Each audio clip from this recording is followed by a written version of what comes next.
जी हाँ दोस्तों, आज की इस वीडियो में आपको हम बताने वाले हैं semester 5 minor paper political science session ये 22 से 26 का, जस्ट आप लोगों से 1 साल पहले का। और अगर आप 2 साल का 3 साल का प्रीवियस से ढूंढोगे तो नहीं मिलेगा, केवल आपको 1 ही साल का पिछला साल का पेपर मिलेगा जो कि आपके सामने है।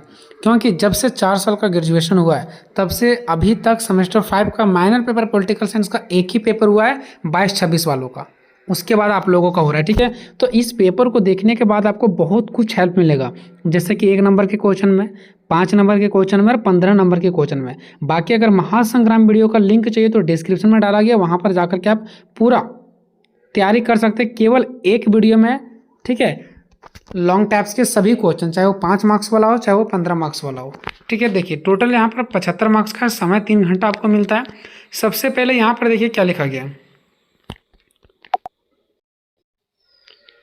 पहला में यहाँ पर क्या है कि निम्नलिखित प्रश्नों में से यहाँ पर आपको उत्तर देना है, एक शब्द या एक वाक्य में देना है। ठीक है, एकक यहाँ पर देखिए जो एकक नंबर वाला होता है, हम आपको पहले भी बोलते हैं कि एक शब्द में देना है उत्तर या तो फिर एक वाक्य में आपको क्या करना है, उत्तर देना है। ठीक है, पहला क्या है कि प्रथम पृथ्वी सम्मेलन किस वर्ष आयोजित किया गया था। जो प्रथम पृथ्वी सम्मेलन था वो किस वर्ष आयोजित किया गया था, तो 1992 में। कब दोस्तों, 1992 में।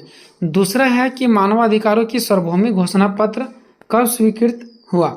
जो मानव अधिकार की सार्वभौमिक घोषणा पत्र है वो कब स्वीकार किया गया, तो 1948 को। तीसरा देखिए क्या है, तीसरा है कि मानव अधिकार आयोग का मुख्यालय कहाँ पर स्थित है, तो जेनेवा में। ठीक है, ध्यान रखेंगे जेनेवा में। आगे बढ़ते हैं चौथा की ओर। भारत में नई आर्थिक नीति की घोषणा कब हुई थी, तो 1991 में। ठीक है, 1991। पांचवा बढ़ते हैं दोस्तों, आणविक अप्रसार संधि जिसको एनपीटी के नाम से जाना जाता है, कब अस्तित्व में आया, तो 1968 में। ठीक है, चलो उसके बाद हम लोग बढ़ते हैं 5 मार्क्स के क्वेश्चन की ओर। तो 5 मार्क्स में देखो क्या दिया गया, आज प्रमुख पर्यावरणीय समस्या क्या है, यानी पर्यावरण समस्या के बारे में आपको लिखना है। और दूसरा है भारतीय महिला आंदोलन के कुछ प्रमुख मुद्दों का उल्लेख करना, ये 5 मार्क्स का है। ठीक है, उसके बाद नेक्स्ट है दोस्तों 15 मार्क्स का। जो 5 मार्क्स का होता है दोस्तों, आप उसको क्या कर सकते हैं, एक पेज के दोनों साइड, लेफ्ट साइड भी राइट साइड भी।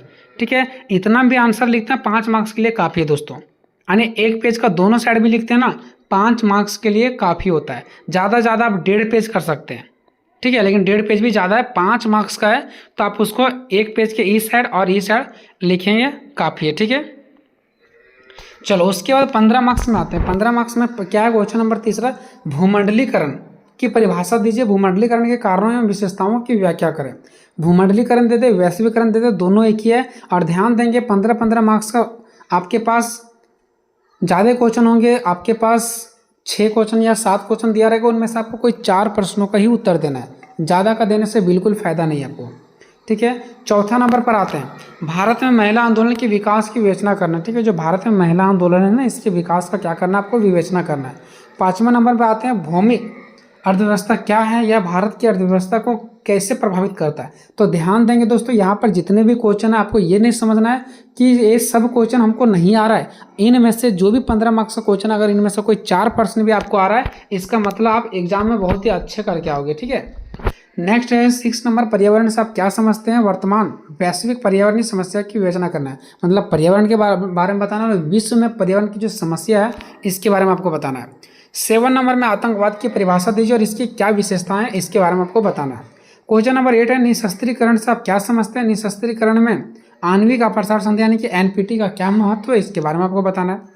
9 नंबर है, मानवाधिकार की परिभाषा दीजिए, इसकी विशेषताओं की विवेचना करना आपको। ठीक है, क्वेश्चन नंबर 10 है कि भौमिक अर्थव्यवस्था में विश्व बैंक की भूमिका की विवेचना करना आपको।